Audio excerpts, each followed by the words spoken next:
welcome to another podcast, but this is a very special podcast. I was going through some old tapes, and there's a friend of mine. Her daughter is really into the Doors, but specifically into Ray Manzarek. And when I mentioned to her that I had talked to Ray several times, she got very excited. So I started going through these boxes of old tapes, and I found an interview that I really enjoyed and had a blast doing. It was when the Doors came out, so it's a little dated. It's when Oliver Stone was working on the Doors. I was in Dallas. I'd been hanging around Oliver Stone since talk radio. He'd come to Dallas and shoot there, and then he shot. He shot several films there, but he shot Born on the 4th of July, which I appeared in, and also some stuff in JFK. It was around the time that he was shooting JFK, and the Doors film had come out. And being a huge fan of the Doors, I have to admit, at that time, I was really disappointed in the movie. And in fact, most likely, I was one of the few people I knew that hated the movie. And since then, I've grown to like the Doors for I guess maybe nostalgic reasons, but not so much as a portrayal of the band, but just as a movie in itself. So. But as you'll probably see, that it is a little dated in this interview with Ray Manzarek. I was doing mornings on a radio station called The Edge in Dallas, and that's where this interview took place. So hope you enjoy. Ray, how you doing? Fine, Jerry. How you doing? Doing great. How's the weather there? What's the weather there in Dallas? It's cloudy, and looks like we're going to get some rain. Okay, good. Boy, we could use some rain here in California. Holy cow. You guys have a drought going on, don't you? Yeah, we've had a drought going on for 4 or 5 years now. We're in deep trouble here. Oh, boy. Well, your name is very interesting. Do you find yourself meeting other people with the same name? Because I've personally only known one other person named Ray. Yeah, I thought you were going to say Manzarek. I don't. The only Manzareks I know are my brothers and my mother and father. I actually was talking about Manzarek. Yeah, but Ray, very few Rays. Do you find yourself when you were on tour going through the phone book looking for other Manzareks?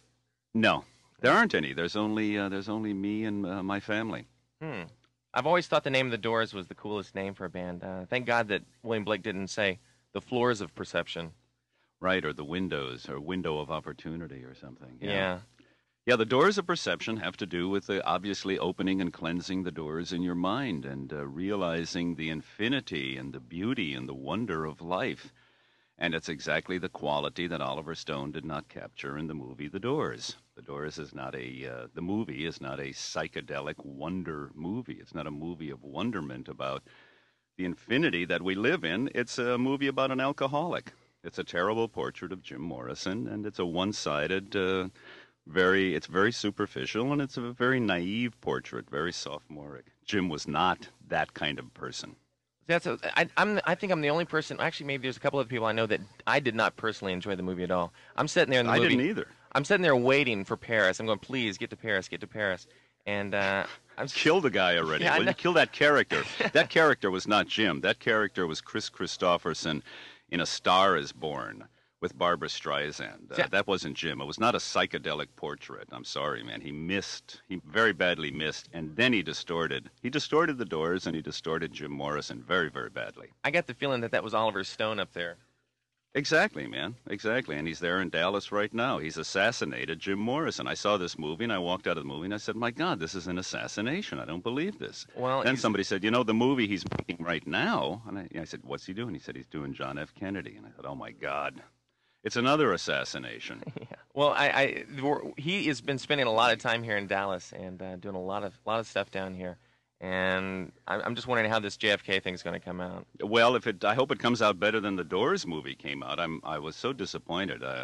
And Oliver, if you're listening, this is to you. Why did you do it, man? Why did you turn Jim into a simple alcoholic? For the life of me, I can't figure it out. That's supposed to be a loving portrait of Jim Morrison. You murdered him, man. You murdered his spirit. Why did you do it? Ollie, why did you do it, man? Did you do it to try to take on the power of Jim Morrison unto yourself? Look down into yourself, man. You know what he tried to do? I think what he tried to do is if you kill another human being, you take that power onto yourself. I'm better than he is because I have killed him. You don't do that, man. We make love. The whole 60s generation, the whole point of it was to make love, not war.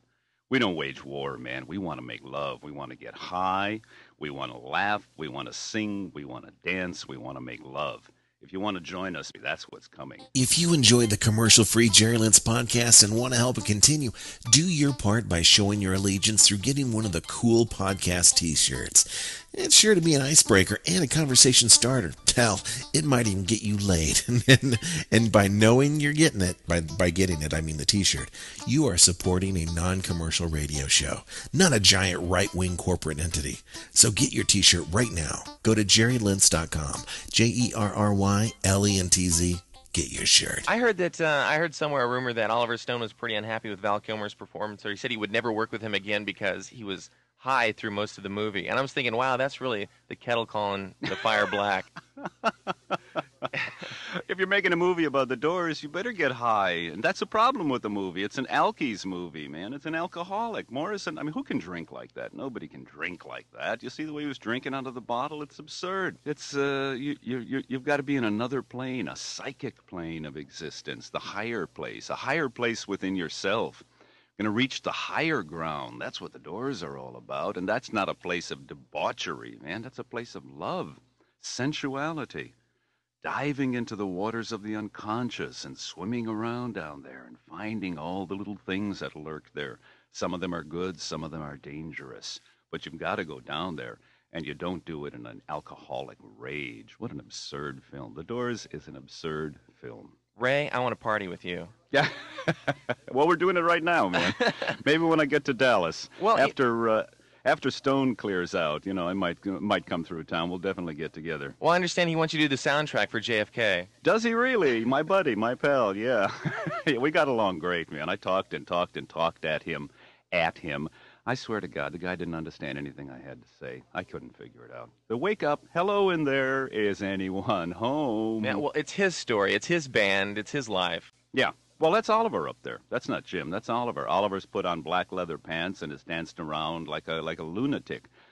That's not the shaman's dance, man. If you're dealing with American Indians and Morrison, you're dealing with some heavy stuff, and that's not a heavy portrait. You don't just bring on some Indians and have them dance in front of a bonfire.